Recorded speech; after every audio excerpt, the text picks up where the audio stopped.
Hi, boys and girls.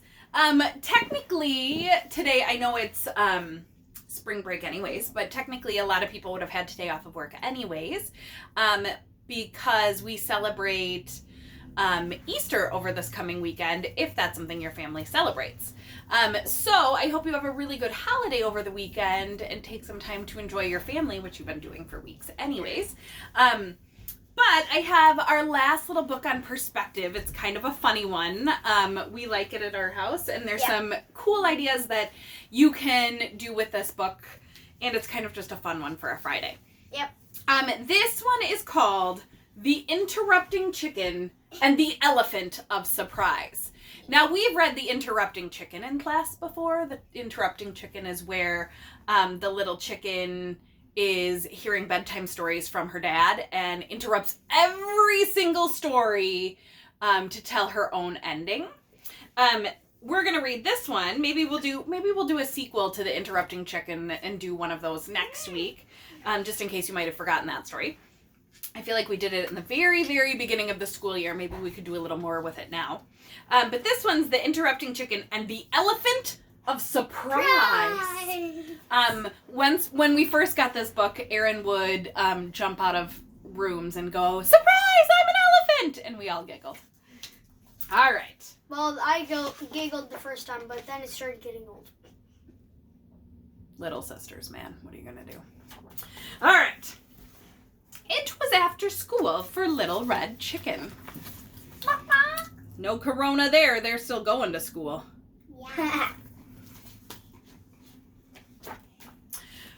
"Well, Chicken," said Papa, "did you have a good day at school?" "Yes, Papa, and today my teacher told us every story has an elephant of surprise. So let's read a story and we'll find the elephant." "Chicken, she wasn't talking about an elephant. She was talking about an element of surprise." "What's an element of surprise?" Oh, so the dad's perspective is that the teacher said element of surprise, meaning there's a surprise in every story or a piece of the story that's a surprise. Chicken's perspective is that the teacher said it's an elephant of surprise. I'm still practicing. Good try. Getting better. Let me hear your best elephant. Give it a try. All right. Oh, let me show you that picture. Sorry. Here they are talking about whether it's an elephant or an element. And then there's a chair that fell over. These things happen. It's part of the story that makes you say, "Whoa, I didn't know that was about to happen," said Papa. "An elephant in a story always makes me say, 'Whoa.' So please, let's just read a story together." "All right, fine, but I don't expect you'll find any elephants in this story," says Papa. And we know what it is. The Ugly Duckling. After a long, lonely winter in the cave, the ugly duckling was growing desperate. "I don't care if they tear me into pieces. I must be near other glorious creatures for just one moment," he said as he flung himself towards a flock of swans. To his amazement, the graceful birds did not attack or tease him, but seemed to accept him as one of his own. He peered into the water at his reflection, gasped, and...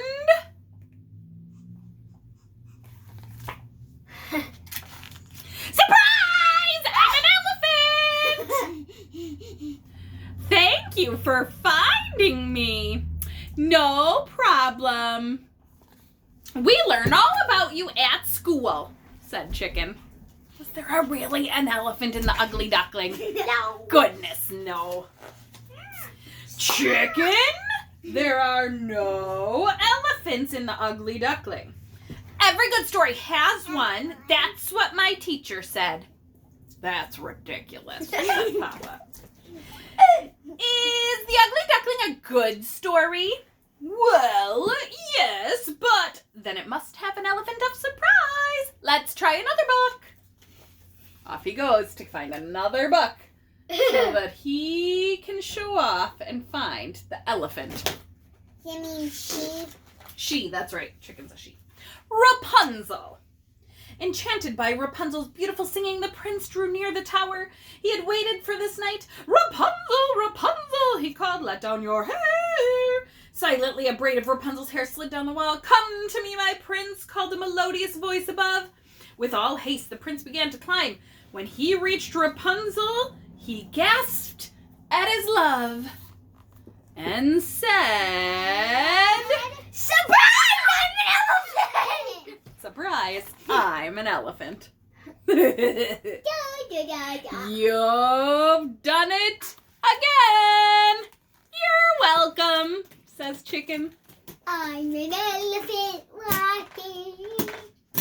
You're a goofball. All right, Chicken, I know there is no elephant in Rapunzel. That is just plain ludicrous. Don't you feel sorry for the elephant, Papa, all alone in that tower waiting for someone to find him? Read another story and we'll find that poor elephant, said Chicken. Look at the Papa's face. He's like, I don't know if I'm digging this idea. All right. Chicken, this is silly. Dad, it's my homework. Mrs. Gizzard said to read 3 books and find the elephants in all of them. Okay, Papa sighed. Here comes another story with no elephants. The Little Mermaid. Already the mermaid could feel the sea witch's potion working. Soon with her new legs she would dance with the prince and soon he would fall in love with her. As she crawled out of the waves, a sharp pain passed through her. She fell to the steps of the palace and knew only darkness. When she awoke, the prince himself was standing over her in the moonlight. She saw that her wish had come true. She finally did have legs. ... Elephant legs! Elephant legs! Wow, that was a surprise. I know, says the elephant. Surprise! I'm an elephant! Well, Chicken, are you happy? You put an elephant in every story. But now I'm going to tell you a story and I will make sure there's no elephants. Okay, Papa? I'll draw the pictures. So Papa's going to write a story and Chicken is going to draw the pictures. Papa's story by Papa. Once there was a Papa whose daughter loved elephants and she thought she saw them everywhere. But there were no elephants. I'll show you the first page. Every day he got her dressed, but there were no elephants in the dresser. Every day he fixed her breakfast, but there were no elephants in the refrigerator. And every day he packed her off to... Elephant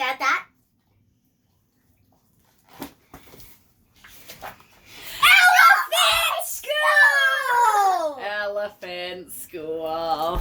And it says, ta-da! Hi, elephant school, hoppin' chicken.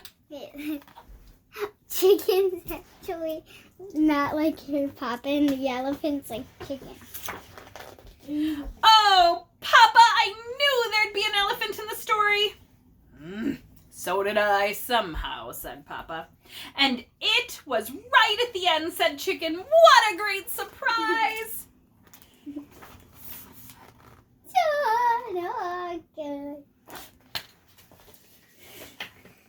Easy. Are we done, Chicken? Yes, Papa. Papa's happy to be done with homework that day. But wait. Now you can help me with my math homework!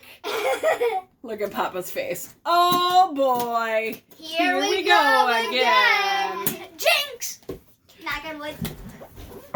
Oh, new rules to Jinx.